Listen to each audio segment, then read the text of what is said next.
Right, I've just finished row 17. I've actually done 17 and 18 here, in fact, but 17 is the next row of bobbles, the birch bobbles on the cream stripe. It's very pretty, isn't it? And we're now at the point where we're going to do some top stitching, and in the same way that the bobbles are worked in contrast yarn on the background, we're going to work our top stitches in contrast yarn on the background. And you're going to need 2 separate balls of yarn that aren't attached to the work because they're worked quite a lot further down than where you are at the moment.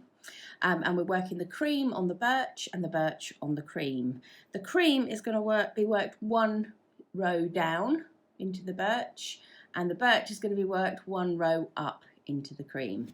Right, so the yarn is at the back of the work, and I'm just going to show you at this angle to start with, so that you can see everything that's going on, but it'll be much easier if you hold your work so it's flat.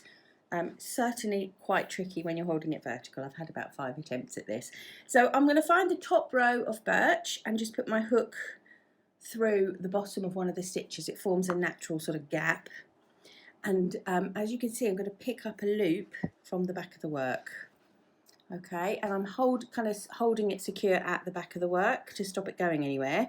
I'm then going to put my hook through the next hole at the bottom of the next stitch and pick up another loop and bring through, and bring that loop through the first one.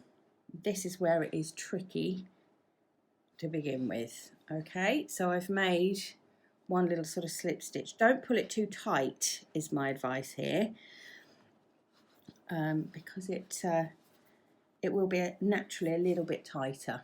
Right, so here we go, and I'm going to do the same thing again. Pick up a loop from behind, pull it to the front of the work, and pull it through the loop. Now I've split that there due to the ridiculous angle, but don't worry.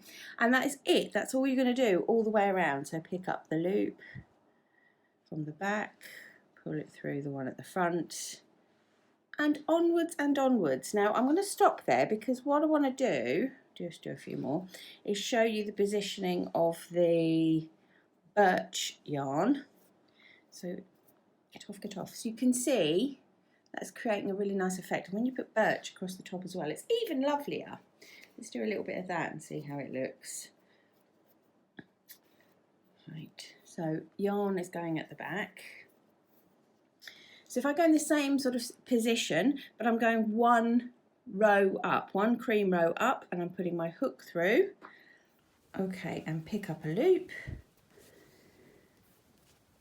Exactly the same way, move along to the next one.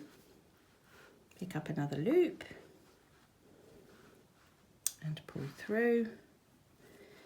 And then once that first stitch is secured, that's much easier, and then off you go. I just wanted to do a little bit to show you the effect, and I'll finish that off in a bit.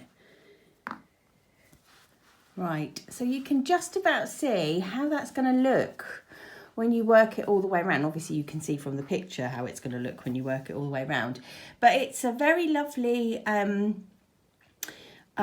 it's a really lovely effect. It works on lots of different things actually, but I think it looks really beautiful on this bag. What I'm probably going to do is I'll go all the way around on one of them, and then we'll just look how to fasten off. Okay, so you can see I have completed the cream band and it's all attached, and I'm just coming to the end of the birch band.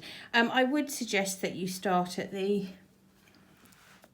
beginning of your round, just in case your fastening off isn't sort of invisible, but it can be invisible. I will show you. So you can see I'm on the last hole right back to the beginning now, from whence I came.